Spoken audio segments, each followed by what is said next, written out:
Welcome, everyone, to Music Junkies, a podcast about people sharing extraordinary stories about how music has impacted their lives.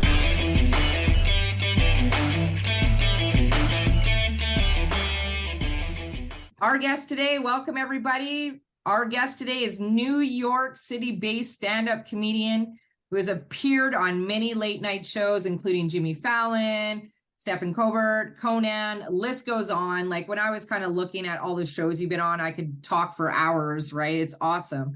You've also appeared in Inside Amy Schumer, which I love her. She's awesome. I'm assuming you guys had like an incredible time together because your guys' personalities are very similar.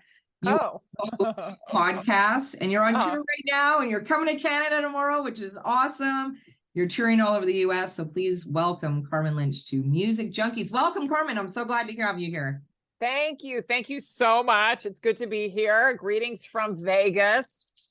And I'm looking forward to going through these songs because they'll bring back funny old memories. Hopefully funny and not sad. I can't even remember right now. So before I get started, I know you touched base on a little bit. What was your experience putting your playlist together for me today?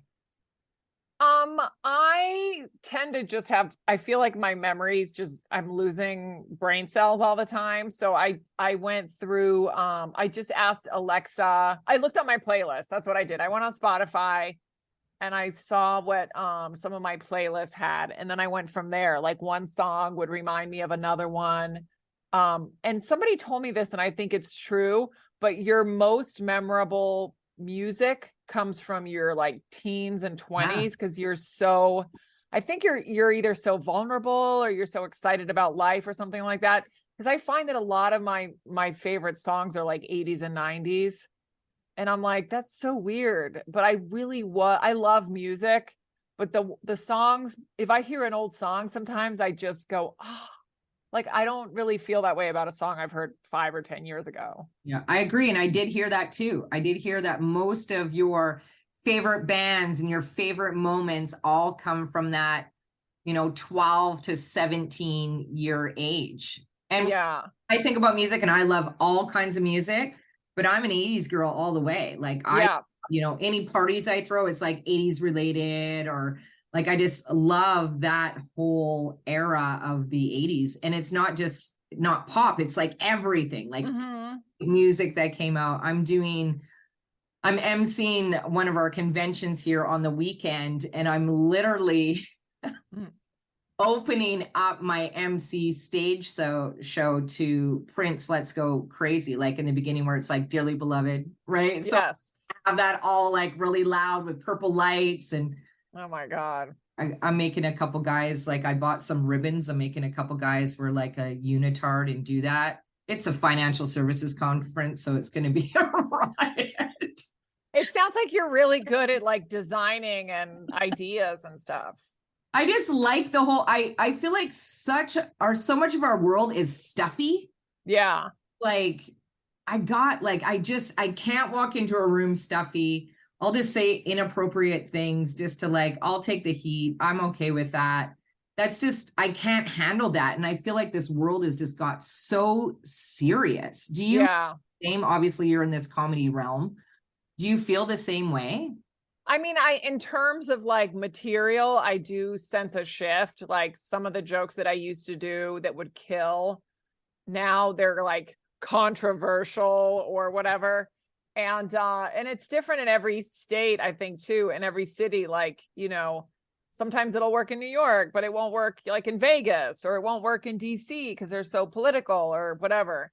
It's just, it's a weird time. I don't love that. I mean, I'm all for like, making all groups happy and everything. But when it comes to comedy, I'm like, I still think we should be allowed to say anything. I agree. If it's not, hurting anyone. It's just a joke and it's not malicious. Yeah, I agree. Yeah. And I love all comedians for doing that. It's like breaking the barriers, being able to step outside their comfort zone and say the thing. And it also, as an audience member, also gives you that opportunity to laugh at something that you're like, oh yeah, I'm totally thinking that, but I would never say that, but this is hilarious that they said that. And I get to laugh at that. And that's okay. There's nothing wrong with that. Like that's Yeah. I love that. So we're gonna Yeah. favorite song, and I can always tell if we're gonna have a good time just by people's playlists. And I used to love this song like so much. So you ready? I'm ready.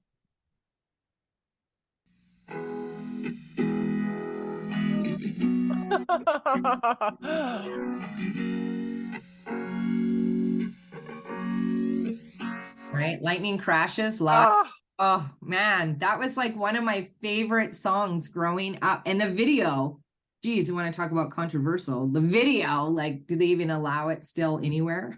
I don't even remember the video because I'm so into the audio. Like I have like my own video of that time for this song that I don't even remember the video, the actual video. Now you'll have to go check it out because you're like, whoa, they probably wouldn't play that now.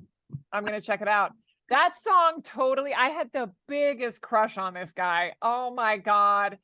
I was probably in my like really early 20s when this came out. I don't know.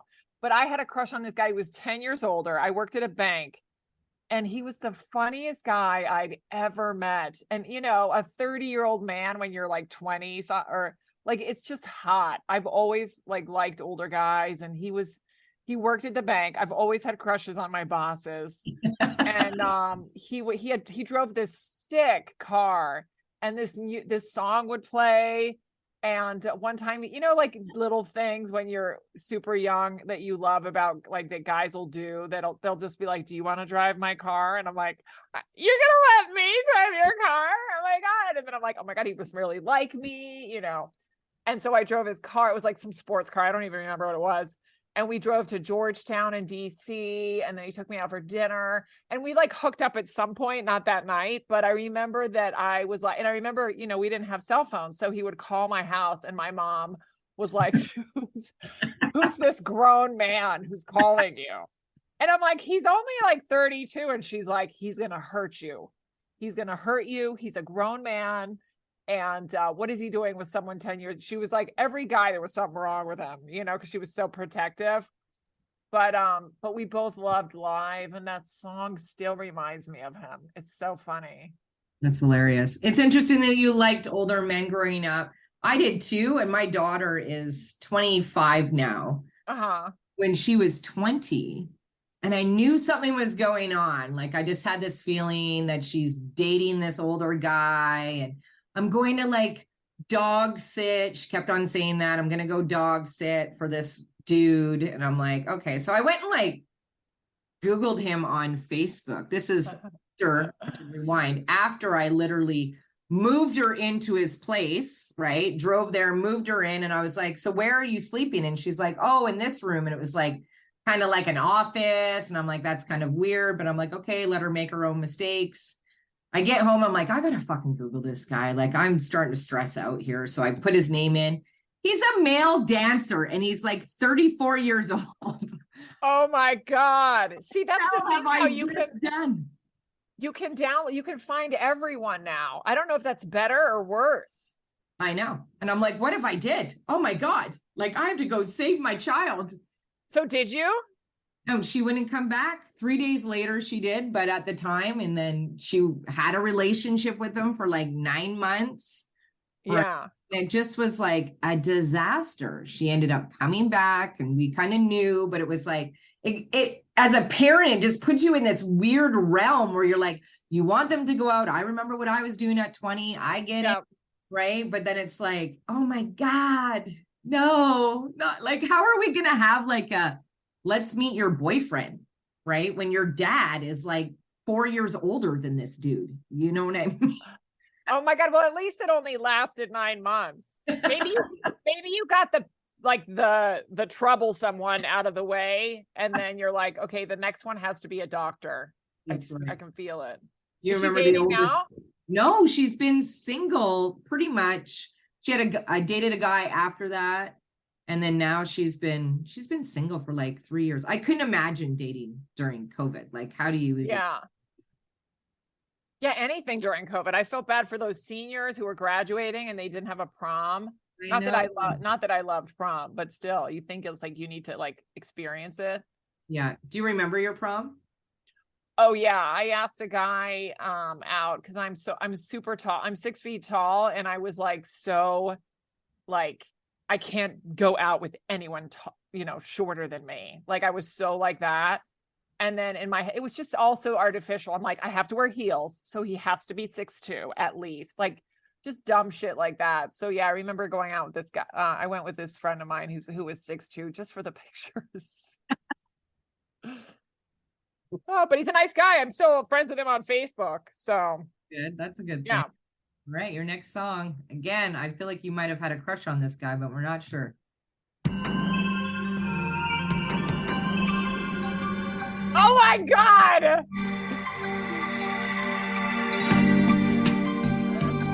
Oh my God. This one. Oh, Michael Bolton. Like, Michael Bolton has a completely different story. Michael Bolton. Oh my God, that's so funny. I forgot I wrote that down. I'm so glad I remembered putting that down because I would never listen to this guy unless because I was dating this guy who was a security guard for Michael Bolton.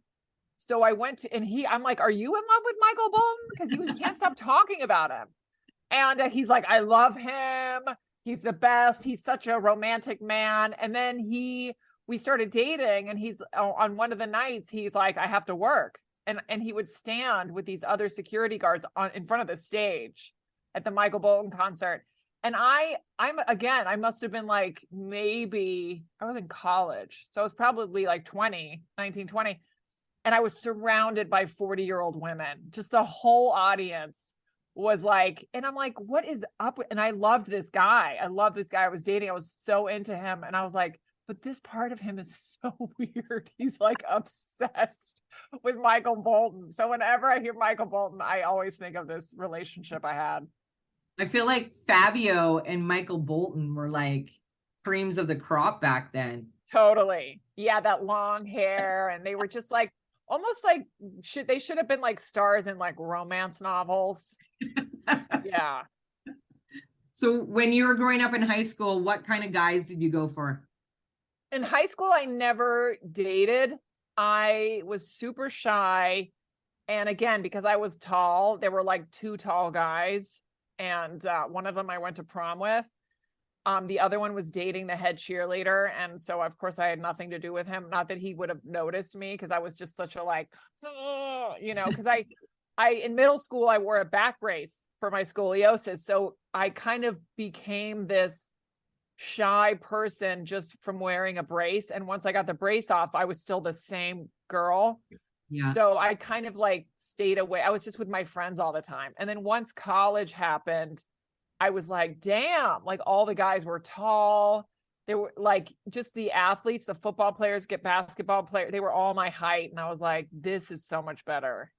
Way better. What was kind of one of the biggest challenges you had in high school was just being shy and feeling kind of just isolated? It just more than isolated because I had my friends, but I just felt goofy. When you're super tall, all my friends were short. My pants didn't go down to my ankles. It's, there was like a dance and I'm like, no one's going to ask me and no one did, stuff like that, where I still had so much fun with my friends, but I was just like, I was not emotionally ready to be in any kind of relationship. Crazy. I'm short. In high school, I was probably like 4'9", and my best friend was like 4'9". Yeah. Right now, I'm like 5'3.5". I have to put that half in because that's a big deal. Yeah. I was always jealous of like shorter people because they had friends they could just look at like straight ahead and have them just be like, they could just be like, hey, guess what? And it was like right there, and it just felt so cool and intimate to be like, oh my God, Joey said hi. And for me, it was like, what? Joey said what? And it just never felt fun like that. I know it's so like dramatic, but it just, when you're like that age, you just want to be like, you just stick out in pictures and you're always in the back and stuff. And you just feel like a dork. Yeah. My girlfriend Pam is the same height as you. And she's always, when she was single, she was always looking for those guys that were, I'm never going to date anybody shorter. And I think it just like over the years, it's like, not that she settled, because Jimmy is an amazing guy, but he's shorter than her. So like she never wears heels, right? Yeah, no, same. Like I dated a ton of short guys after college in the real world. And I never wear heels. Like I'll wear heels to a wedding, but then I'll take them off, you know, an hour later. But I'm like, I don't want to wear heels. Like and it's mostly just, it's not even the tall, they're just uncomfortable. Yeah. And I have a bunion. So fuck it. That's right. All right, next song. Geez, your list is so good.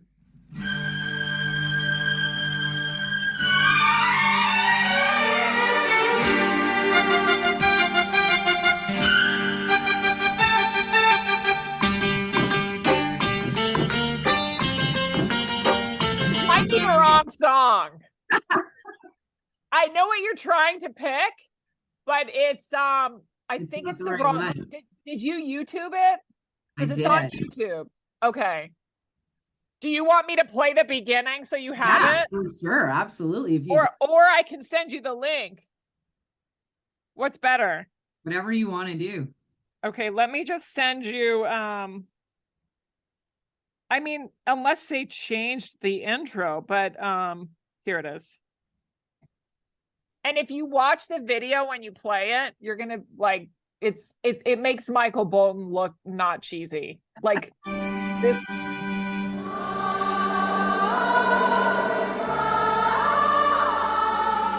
This isn't usually the part though. It starts here.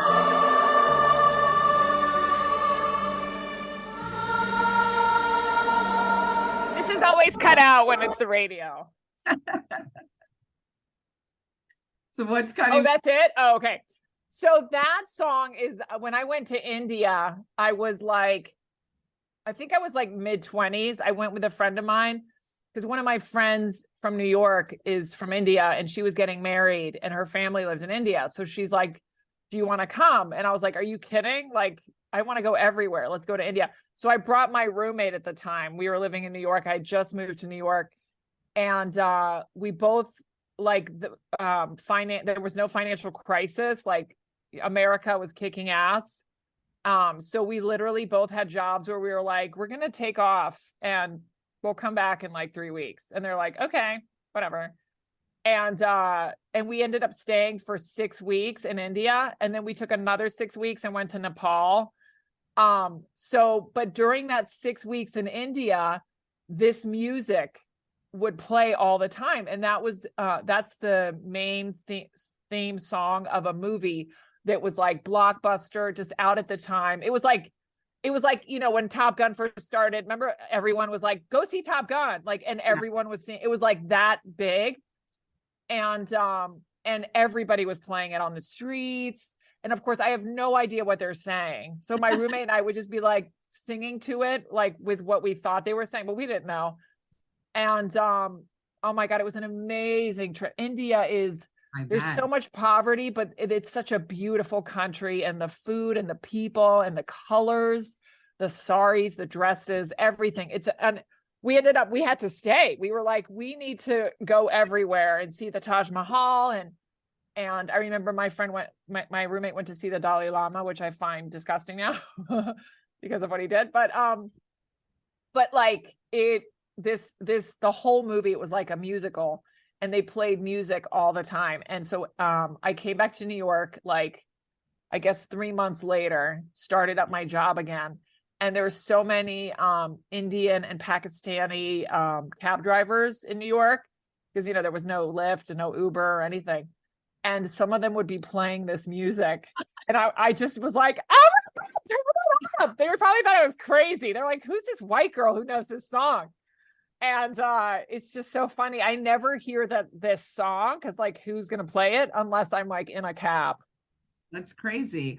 Did you like, because I know when I came back I went to Thailand for just about a month. And I know when I came back, I was like, don't kill a fly. And like, you know, kind of like wanting to everybody, and like everything just seemed very different in Yes. the world.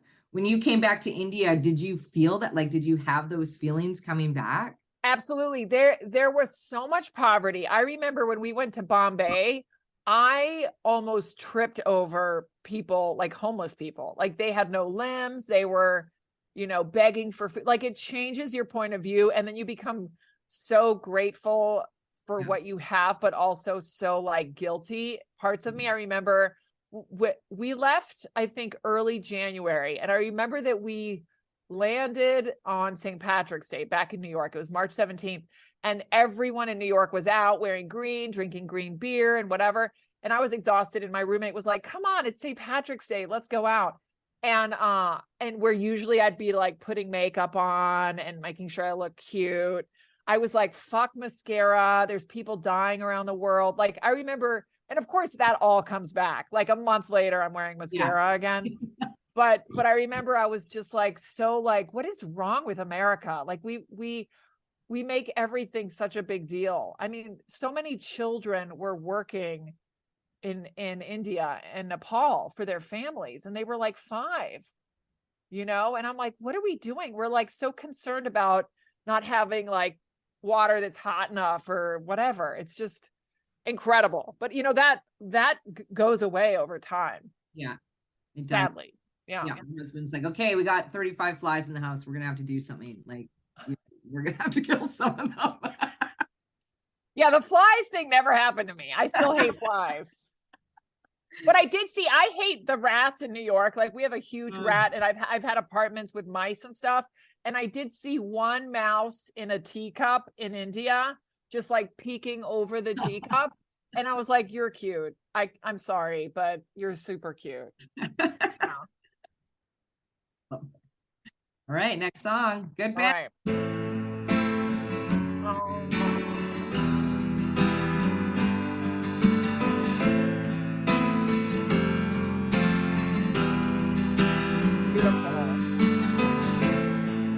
Radiohead.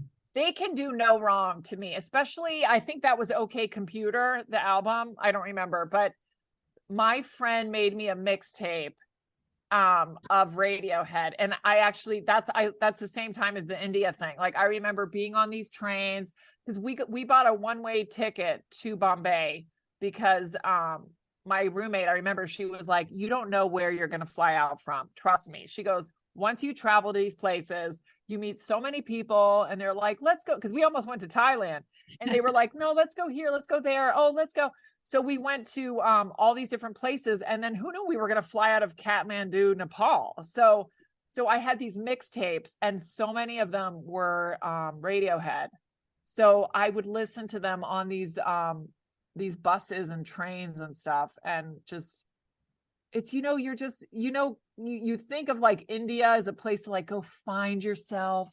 Yeah. And it is kind of true. It's just such a passionate place, and playing Radiohead like throughout all of that, it's just, those songs are so powerful. I love that you talked about mixtapes. I've always said if I could go back in time, that's all I would get. I'd go get all my mixtapes because like it'd be so crazy. I miss making mixtapes. I know it's on Spotify, but it's not the same. It's not. And do you remember even before that, where I remember my sister and I would put signs on our bedroom door that would be like, please be quiet, I'm recording. And then it would be like top 40 and you'd wait for your song to come on and you had to hit record and play at the same time. You're like, can that guy stop talking for me? He would talk. I'm like, the song started, shut up. Oh my God, I totally remember them talking. I was so angry. Oh, but I loved that. It was so fun.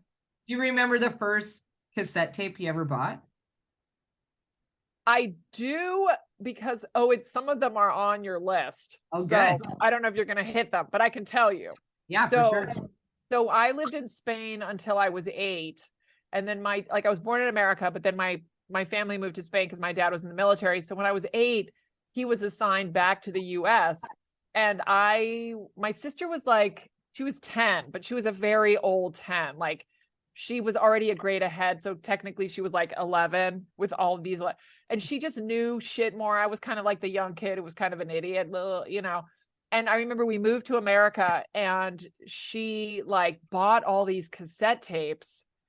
And I'm like, how do you know these? We just got to America. And she's like, my friends, and they were like, one of the early ones was Daryl Hall and John Oates. Wow.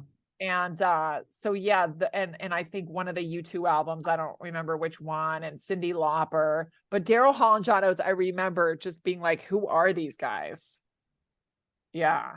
Did you have any big crushes, like 80s male crushes at all? Yes. Like, did you have your posters on? Yes. Have my that? biggest poster was Tom Selleck.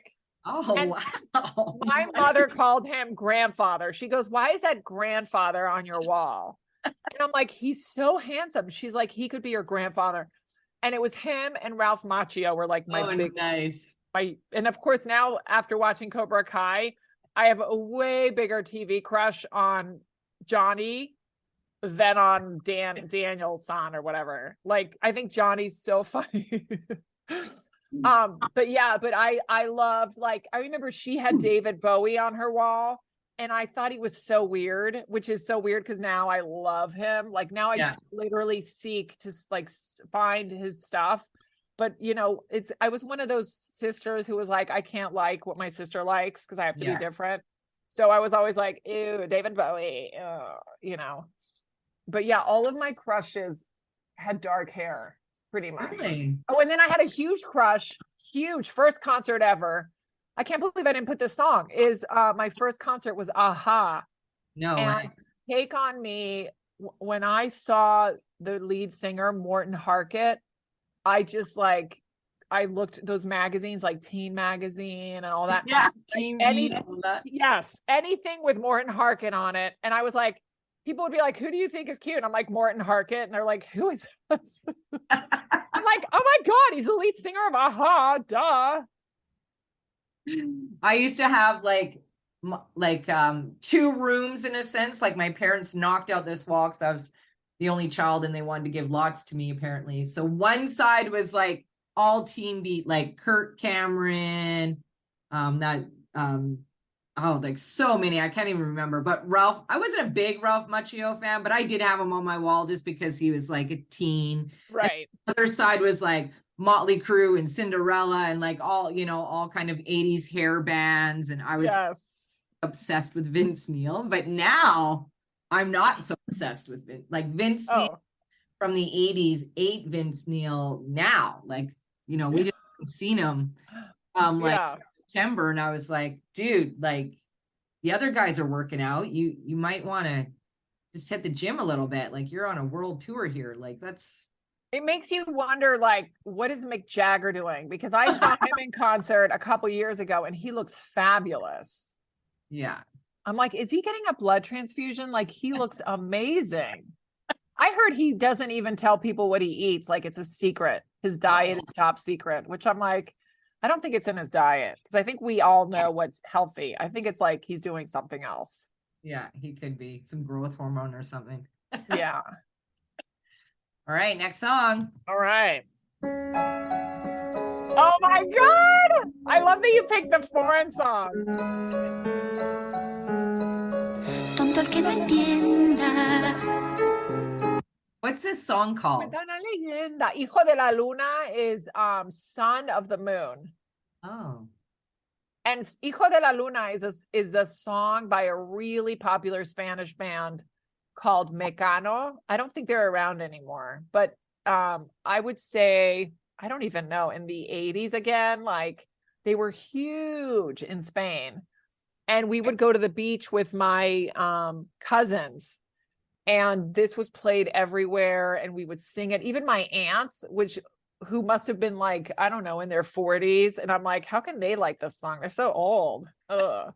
You know, and they would all know Hijo de la Luna. And we would just, Mecano had a bunch of really good songs. So that was like one of the main ones that we would sing.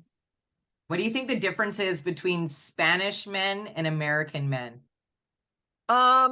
That's a good question because sometimes Spanish men are so sexy, you know, that Yes. just, I remember I dated one for a while and I'm like, can you just talk to me in Spanish? Because you have that Castilian, like zapato, like it's just so Spanish. And I just wanted him to like whisper in my ear and it was so hot. Yeah. But then you meet other ones and I'm just you like, have a bath after. yes, exactly. So I don't know. It's just, it depends. But I remember going out clubbing with my cousins and I would purposely, part of it was unconscious, but then I just became conscious. Like I would give myself an even thicker American accent because guys loved it. Like I'd go to a bar and they'd be like, hola guapa. And I'm like, hola, ¿qué pasa? You know?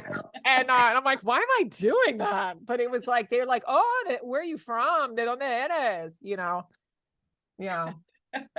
Do you travel back to Spain a lot? Like, do you still have family? Yeah, no, I was just there. I just did a bunch of shows because now I'm doing stand up in Spanish and I just did an hour in Spanish. It was so fun. I bet. It was like a challenge, but also like almost like a game, figuring out what jokes would work and how should I say this one? I can't say it the same way or whatever. And it's fun because now I'm shooting an English and a Spanish comedy special. So I just got the English one, which is at the Comedy Cellar in New York on June 26th. And now I'm waiting for the Spanish one, which should be July. And then hopefully I'll release both in the fall at the same time. But it'll be different material, but just working on those little differences and stuff. It's so much fun. And I just got another gig. Like I've been to Costa Rica doing shows in Spanish, and I just got asked to do one in Colorado. And they're like, we have a lot of Mexicans. And I'm like, you do? Like you find out all these things that you don't know. Like I went to Spain to do a show, and then I did one in the Netherlands. And they're like, can you do the Spanish show? And I'm like, I mean, it's so crazy. Like it's everywhere, which is cool. Which is so cool. Do you find, like, I find when I talk to Spanish people, there is lots of like body language and like, like, you know, they're telling a joke or just talking, their voice is like up and down. Do you find when now you got to switch over to English that you're kind of potentially doing the same kind of body language? And I don't know, because what I've noticed, like I'm more deadpan in English, I think. Yeah. And I was trying to figure it out. I'm like, is that because my dad is English and he's more of a deadpan guy and my mother's Spanish? Because I learned both languages as a kid. Like my dad would only speak to me in English and my mom would only speak to me in Spanish. So before you can actually go, oh, I see what you guys are doing. Very funny, very tricky. Like before you even do that, your brain just associates dad with English and mom with Spanish. And she's so much more like temperamental and he's so much more laid back. Like if I got pregnant at 16, I would definitely go to my dad. You know, like that was one thing I knew. I'm like, dad is going to be the like chill guy. So like my stand-up in English to me sounds more chill. And but the Spanish one, it in a weird way, it has less there's less stress attached to it, because I think in my head I'm going like, if I bomb, I'm leaving your country. Like most of the time, if I'm not in New York, like in front of Latinos, I'm like in Spain and I'm like, see you later. I don't give a shit if you like me, you know? So there's like a freedom to that. Growing up, did your parents listen to lots of music? They did. My parents listened to mostly Spanish stuff when we were in Spain, except for no, my dad listened to like John Denver and Johnny Cash. Nice. And my mom listened to this woman, her name was, she listened to Julio Iglesias, who's Enrique's father. But then she'd listened to this woman, Rocío Dúrcal. So we knew her music. Like all of the Spanish music that we knew was like old lady music, because depending on what, like, or middle age, like I'm sure they were like the Michael Boltons of Spain. Yeah. You know, but they were like, when I listen to them now, I'm like, I can't believe I even listened to this. Like, it's so cheesy. Oh, that's funny. All right, next song. Okay. This song is so good. Oh my God.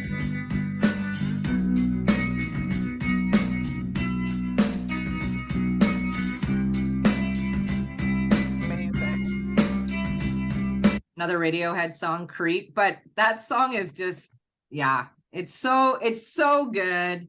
You don't know what's coming, and you think it's going to be a slow song, and then you're just like, this is crazy. Like the guitar riff in the beginning, everything about that song is just, wow. I mean, some of their songs are like depressing, like they're but they're so I mean, I hear that now and it just goes right into my heart. Like they're so good.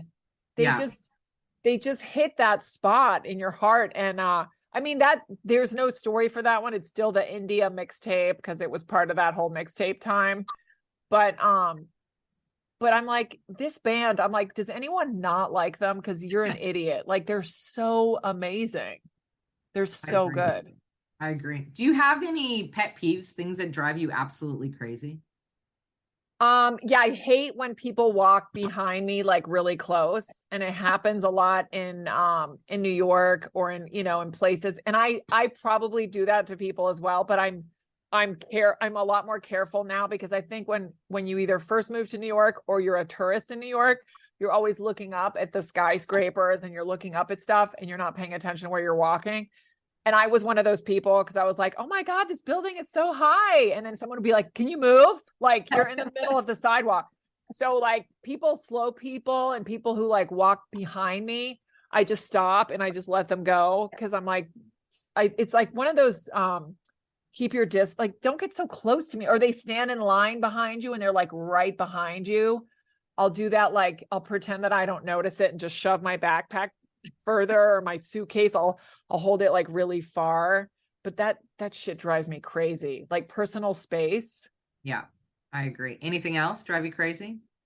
I mean, there are things, but I can't remember. Snoozing. My boyfriend, I'm like, don't you dare fucking snooze that one more time. I'll kill you. Because I'm a light sleeper. So if your alarm goes off, I'm done. I'm up. Yeah. So I'm always like, you set that alarm when you want to get up. And he's like, well, I want to snooze. And I'm like, you don't snooze with me. You do not. If you want to snooze, you're sleeping in the other room, you know? So I've kind of trained him to not snooze 5 times because it's just not, he can go right back to sleep and I can't. It's just my brain is up. Yeah. So you've obviously traveled all over the world. Have you ever like gotten off the plane and been like, oh, this is totally not what I expected. It's, you know, this is amazing. You know, just you're talking about going to India and the Netherlands and all these different places. I'm sure you're probably excited to go to all these places, but was there a place that you're like, oh my God, this is going to be like unreal, and you just kind of stepped off the plane and you're like, wow, I'm so excited to kind of be here? I mean, most of the places that I go to, I'll do a lot of research first, just because I want to know what there is to see. Yeah. But I would say when I went to Iraq during the war, that to me was like, what the fuck? Like, I'm never going to be here again.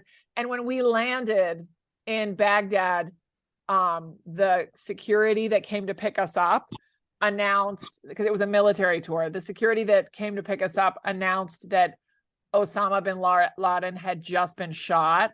So it was like, how could you get more historical? Like that moment was just literally as we're flying, he's getting shot. And I'm like, this is incredible. Like, this is crazy.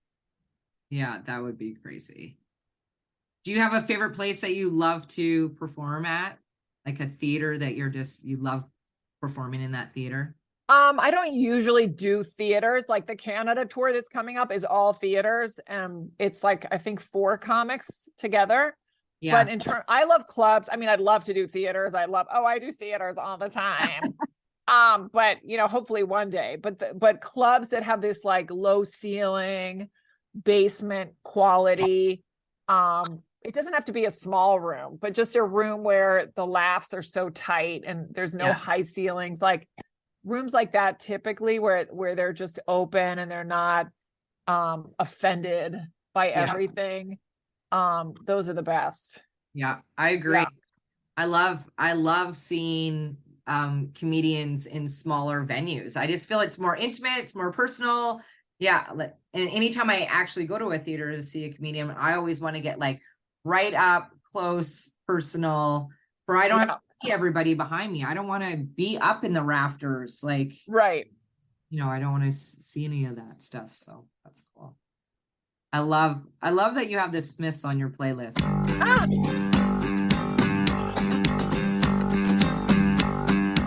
You're so great. Girlfriend in a coma, I know. They're so great. They remind me of Radiohead in the sense that they're like kind of depressing, Yeah. and it just they stab me in the heart. Their music is so good. I feel like sad almost listening to them, and I don't know if it's because I was sad in high school or whenever this song came. Like, I remember a couple of my friends, I was probably a senior in high school. They would not when it first came out, but when they were listening to it, they would send me like mixtapes or whatever, and I could just like drown out life and just play the Smiths. And I found their words, their vocals just so like Girlfriend in a Coma, like who sings that? Or I Wish You on Unhappy Birthday. Like, I remember when I made this list, I'm like, which Smith song should I put down? Because there's so many that are so funny. Like, the words are so funny to me. Do you I like love them. comic music? Like, is there a comedian out there that you love their comic music? No, I don't really listen to that stuff. I mean, if I hear Adam Sandler sing something, because I know he does that in his specials, and sometimes I think that's super funny. And like, my boyfriend and I have a podcast that we have on Sirius XM, and we do a lot of silly songs that we make up on it. So doing that is super fun, but I don't really like go out of my way to listen to like comedy music. But yeah, it's fun. It's fun to make.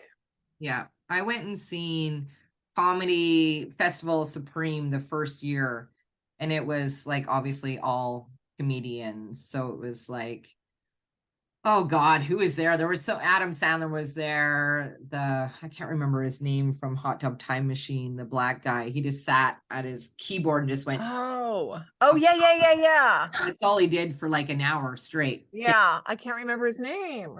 The girl from Bridesmaids, she has like a Prince 80s band called like Princess. It's like Kristen Wiig? the brunette. Yeah, she's Melissa McCarthy? No. She was the one getting married in Bridesmaids. Oh my God, who was that? I can't remember. Oh, from SNL? Was she on SNL? Yeah. Yes. I forget her name. She does all Prince covers. Like, it's Oh wow. crazy. So Yeah. Sarah Silverman was there, but the one that was like totally odd that I've never heard of, and I don't quote me on this, but I believe it's Hall and Oates' daughters. Okay. And they are like hilarious, like Girlfriend in a Coma hilarious. Like, I was laughing. Their audio wasn't working very well, and everybody was kind of leaving, and I was like, no, I'm staying for this. And it was like so funny, right? It was hilarious to watch that and just watch them. I've never really seen a concert like that before. I was like, this is really trippy, like all these comedians singing. Like, I expected it was probably pretty cool. There's a show called The Goddamn Comedy Jam. Do you know it? No. It's pretty big. I think it started in LA, and Josh Adam Myers does it with like an actual band. And they were I was at Skankfest last year. It was in Vegas. And I've seen them at Skankfest. I've seen them at Moon Tower, which is a big festival in Austin. And basically, as a comedian, you pick a song that you want to do and you sing the lyrics, but you don't have to be a good singer. It's not about that. It's just about performing the song. And it's so incredible because, comics are performers. They're not singers, but the song comes out it's so fun to watch because they have that performance experience. Yeah. And you see some of them and you're like, dude, you could have been a rock star. This is amazing. And they'll just sing covers. And it's such a good idea. It's so much fun to watch. It's a good idea. Yeah, he asked me once at the Comedy Cellar, he's like, do you want to do it? And I'm like, I'm not ready. Like, to not be able to sing and do that, I'm like, I'll let you know. Yeah. All right, next song. Great movie.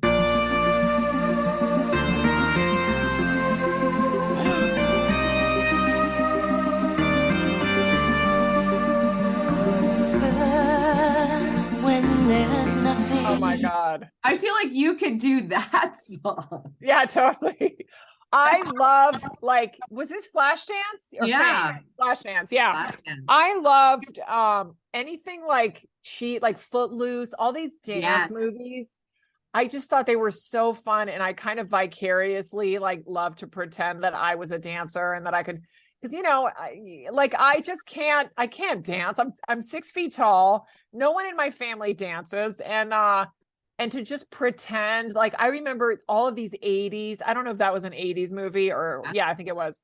But like there's so much cheese and drama, like Pretty in Pink and 16 Candles, and I always pretended I was that girl in the movie. And it's just the 80s were so full of like cheese. Yeah, they were. And Do you remember your loved favorite 80s that. movie? What was your favorite 80s movie that you watched over and over? I mean, there were a bunch. When Harry Met Sally, that was 90s. That was probably Maybe. 90s, right? I think Maybe. like 16 Candles, Pretty in Pink, Footloose, Yeah. The Lost Boys. Yes, The Lost Boys. Were you yeah, Corey Feldman or Corey Haim? I was the one with the wings. Or Kiefer Sutherland? No, I mean, I had a massive crush on Kiefer Sutherland, and then it all just came back when 24 came out. I mean, I was like, I can't get rid of this guy. He's so hot. But yeah, I loved what's his face? Yeah, what's his face? I can't even think of his name because I was like so into Kiefer Sutherland. I thought he was great. But every one of those movies, like, I had a massive crush on Andrew McCarthy when Pretty in Pink came out, massive crush on Kevin Bacon when Footloose, Yeah. like, it was just, I mean, every girl did, because those teen Yeah. magazines didn't help either. Like, Yeah. it was just, does your daughter, did they go through that poster on the wall thing, or was that just an 80s thing? I think it was just an 80s thing. She had a few, but nothing like there was no paint. You couldn't see. I came home, my grandparents owned a fishing resort, so I would go there in the summer. And then every time I came back, they always did something nice for me for my room. So she like painted the walls, knocked out that wall, my mom was very creative, like put all these really cool fans on the wall, made it very, very girly, which is totally. Wow. And then I went in with like stacks of Teen Beat magazines that I came back from being gone for 2 months. Yeah. Covered the whole wall, and then like put up Jack Daniels bottles on my waterbed frame. Obviously I didn't drink. I was only 15, but 19 Jack Daniels bottles that were just up on my headboard, which is weird, but I drank them obviously, but of course. So I had like no paint on the walls. It was like always posters everywhere. And my kids they had like maybe 1 or 2, but music, like we still do lots of concerts together, especially me and my daughter. Oh, that's nice. Like taking her, I want her to have like crazy experiences, because I'm so into music. So I take her to everything. I just booked them tickets to go see Chasing Summers, like, that are coming right away. Like, my son's like, Tiesto's coming, we gotta go. So I bought these tickets yesterday. I'm like, oh shit, I'm emceeing a wedding on the Saturday and I'm gonna miss Tiesto. I'm like, I'll go Sunday with you guys, right? So I always do like general admission for them and then VIP for me, because I'm not standing in line to pee. No. Doing that. Yeah. You guys go and do that. I'm not doing that. No, it's so funny because, like, yeah, a-ha was my first concert. And then I remember all of these bands would come to my college before they blew up. Like, I remember Nirvana was there one year. Wow. And I went to see them. And Tom Petty, I think, was already big, but I think he was cool. there. And then other ones. And then now my nieces are early teens. Well, one of them's almost 18. The other one's like 14. And Harry Styles is coming to Barcelona, and they got me a ticket. And I was like, yeah, like, another reason to do Spanish comedy and go see Harry Styles, sign me up. So now I'm like super excited about that in July. And I have friends who went with their kids, and they're like, it's a crazy concert. Everyone dresses up. Everyone has like a boa around their neck, and it's so fun. So now I'm like, because I went down this Harry Styles rabbit hole the other day, just to see like, what am I actually going to see? Cause I know some of his music, but like, you know, I watched everything from like he wasn't on America's Got Talent, but it was one of those shows, the X Factor. So I went through this whole Harry Styles X Factor with Simon, whatever his name is. And it was just like, I'm like, oh, I love this guy. But now I'm like a Harry Styles super fan. Yeah, he's Like, so cute. Yeah. She's like, that's going to be my husband. And I was like, oh, okay, whatever. And then Yeah. Machine Gun Kelly. And I haven't really listened to any of his music. Like, he doesn't really appeal to me at all. Right. So I went and listened to some of it, and I was like, I don't really think he's that amazing, but whatever. If you like him, sure, you can like him. But it's interesting what they, you know, like both of our kids have been like exposed to so much music, and they are. Yeah. So we have this little game. You should play it. It's super fun. You just open up your Spotify. If you have friends around, everybody kind of picks a song and adds it to the queue. So then everyone to kind of hear their music. So we do this all the time when we do family. Oh, fun. Right. So like it just gets people excited, and then they hear their song. They're like, oh, this is my song. So it's super fun.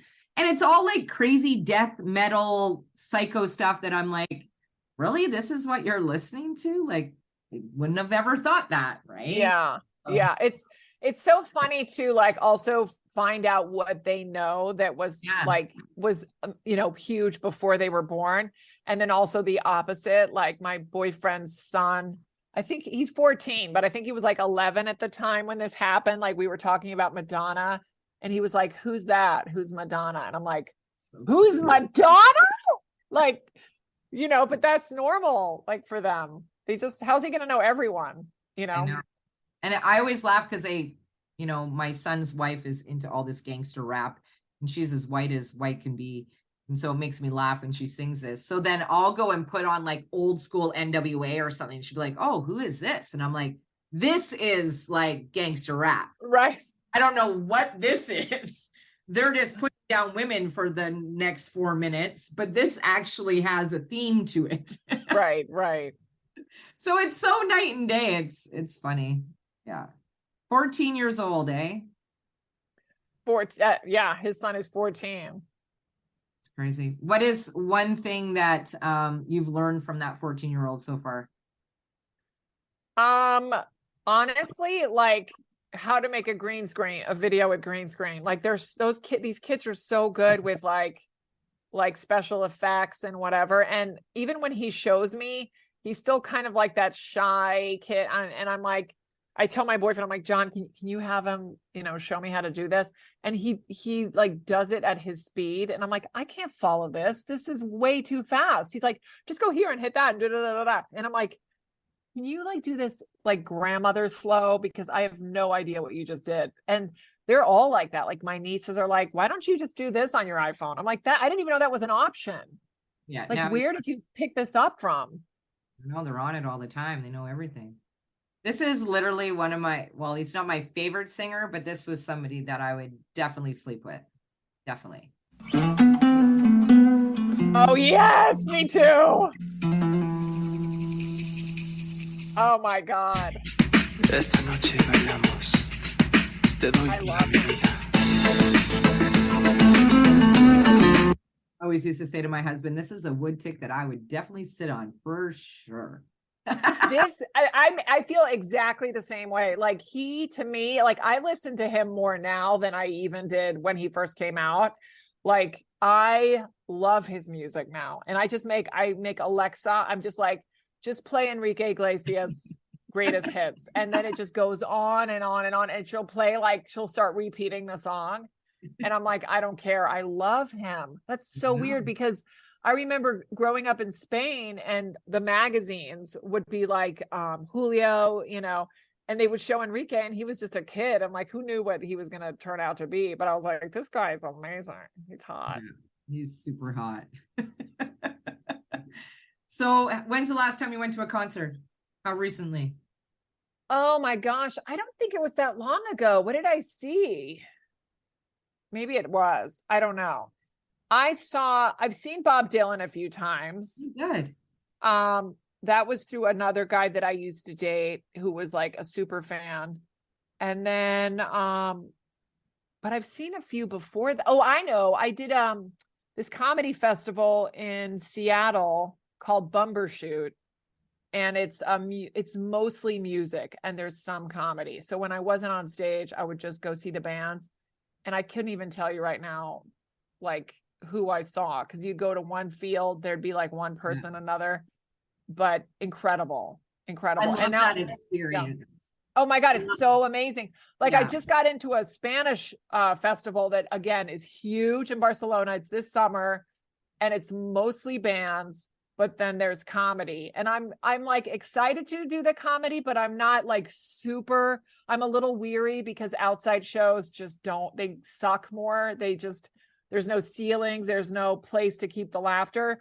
And all the comics I know in Spain who've done it, they're like, just be ready to it's going to sound like you're bombing, but you're not. But I'm excited for the other part, which is like all these incredible bands I don't know are going, and I'm just excited to just see them. Well, so why don't you share a little bit about what you have kind of going on right now in your, not necessarily your personal life, but more on your, your comedy. You have a tour going on right now. What's coming up over the next, call it 6 months for you? Okay, yeah, right now I'm in Vegas, but I'm going to Canada, and apparently it's all these small towns. I have never been to Ontario. I've only ever been to Montreal and Toronto for like one day. Yeah. Is that Ontario? Yeah. and then I went to Vancouver once. Oh, wow. But like a million years ago. But all of these towns that I'm going to, everyone that I talk to that's Canadian, they're like, why are you going there? I'm like, it's a tour through JFL, which is Just for Laughs, which is like a huge, festival. Yeah. And it's with 3 other comics. And I'm super excited because I love, my favorite thing when it comes to touring is going to places that I've never been. I don't care what it looks like. There's something exciting about like, what's this place? And it's like one of those like, I don't know if it's narcissistic but like, I don't really care about places until I can make an association with. So now it's like, I don't know anything about Ontario. To me, it's just like land above America. And now that I'm going to all these places in Ontario, like, I feel like I'll have some kind of connection to them. Like, and I know I've heard of Ottawa. I know it's like the capital, right? Yeah. Canada, but now I'm actually going and I'm just excited. But it's so funny how many people are like, why are you going to Brampton? I'm like, I don't know. So there's that tour that's coming up. And then there's like stuff in Spain. I'm like I said, I'm doing my comedy. I'm taping my comedy special at the Comedy Cellar, June 26th. So please, please, please, if you're listening and you want to come to New York, please come to the Comedy Cellar, June 26th. I'll be adding a link to the taping to carmenlynch.com. It's carmenlynch.com/tour. And then I'll be adding the Spanish one, which will hopefully be in July in Barcelona. And then I've just been adding a lot of silly videos at all my socials are at Carmen Comedian. I just had one that went viral it's so weird now because like TikTok has all these filters, and one of them is like your face is like perfect. Like you're like plastic surgery, Barbie doll. And it doesn't even look fake. Like it actually looks like a real model.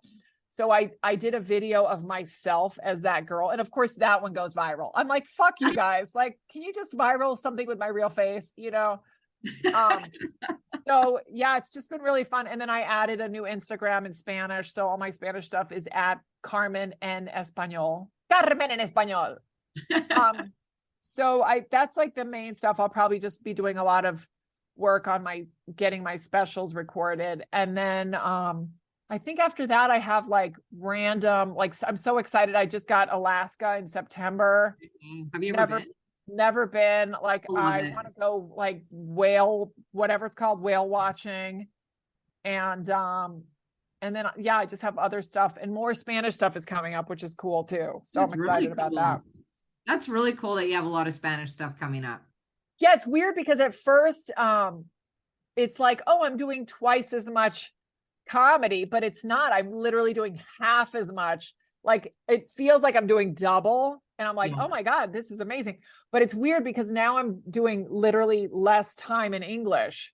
So it's almost like not like I'm regressing in English, but I have to like really focus on doing my English because I'm using up a lot more time to do the Spanish, and that feels so weird, Yeah. you know? You're Like, gonna I get to the point remember- like, oh, don't sorry, you go want ahead. to hear me in English anymore? Like you're I'm like, come on, make me famous in one country. It doesn't matter which one. That's really cool though. I love that it's coming out that way when you didn't even expect it. And now all of a sudden people are requesting it. Like it's got to feel good. It does, but I'm like, is my relationship gonna be okay? Because now it's like, can you come to Valencia? And I'm like, that's not like Ohio. Like I have to cross the Atlantic for that. So it just feels like weird, you know? I'm like telling my boyfriend, like, you can come to stuff. So I want to be able to keep this going so we don't forget each other. But it's really fun. That is really fun. We're on your last song and I'm gonna pick. Okay. You ready? Yep.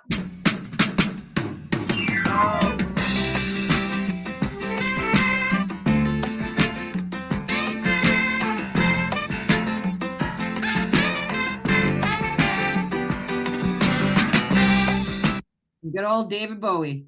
What a great way to end the episode. That's such a great song. Like when I listen to Bowie now, I'm like, how did I not like him growing up? And I know it's just because my sister loved him and I was like, I felt like I had to be different. But like, especially that song, my first late night spot was David Letterman. And they ask you, what song do you want to come out to? Oh, cool. And I picked this one. And it's so funny because it's the first especially Letterman. Like Letterman was my favorite. Like he's New York. I loved his dry sense of humor. And then you go up there and you do 5 minutes. And then after it's over, you're like, oh wait, they played Young Americans. I forgot all about it because you're so in your head that you don't even hear it. Like I had to watch when it aired on Letterman the next day. And I came out to that song. I was like, oh, but I love that song. He's so great. Was that one of your favorite shows that you've been on? Was David Letterman? Like, were you nervous? Were you nervous to be like, oh my God, I'm going on David? I was nervous, excited. Cause I remember I had talked to a lot of older comics who'd done the show. And they all said the same thing. They were like, there is nothing to worry about. They literally handle everything. All you have to know is your 5 minutes. Like, bring your dress. They'll do your makeup. They'll tell you where to stand. They'll tell you where the light is, and then you just stay there and Dave will come out and say hi. Like, and it's true. Like, I would say the second time I did Letterman, I was more nervous because I was like, now I kind of felt like I had to prove myself because I'm like, the first time I'm like, I'll just do me. And then the second time you're like, oh, they liked me. Wait, what am I going to do to either make that the same or top that, So that second time, I think I was just more in my head. What about Jimmy Kimmel? Like, what did you? Oh, I didn't do Kimmel. I did Fallon. Yeah. Like, what about Jimmy Fallon? Like, how was that? Was it? That was great. He comes to the green room and says hello. Yeah. And I was so excited for that because I had heard that he comes over to say hi before the show. Like some of them will come out literally 30 seconds before you go on, which is not good because you're in your head. And I'm like, I don't want to mess this up. And the curtain's about to open. And now you want to say hi to me? Like, that's not cool. But Jimmy comes to the back and it was cool because like about a week before I did Fallon, I went to the dentist to get a cleaning. And I found out that he goes to my same dental office. So the hygienist was like, I know Jimmy, I've, cleaned his teeth for years. And so I told Jimmy when he came backstage, I'm like, I know so-and-so and he was like, and he was like, oh, like I said her name. And it's a very specific, it's not like Jennifer. It's a very unique name. And immediately he was like, oh, and he gave me a hug. And I was like, oh my God, I have to thank her because that's what got me the hug. I love that. I love the way it was cute. It was though. Like he obviously loves music and loves to have fun. And I like that, right? It's different, right? if you're getting asked to be on his show, you're like, what the hell's going to happen today? Like, I'm going to do it, but what am I doing? Am I putting a snake around my neck? Am I sniffing helium? Like, what am I saying? Like, yeah, it's funny because sometimes people will be like, did you play a game with him? And I'm like, no, I'm not famous. Like, he's not going to ask me to, to play a game. I would have loved that. But yeah, no, I mean, I got to sit on the couch for a second when the credits rolled, and I'm like, I'm happy with that. Yeah. Well, thank you so much, Carmen, for joining me today on Music Junkies. It was so much fun. Thank you. So much fun. Thank you. And yeah, let's keep jamming to all our music from the 80s. That's right.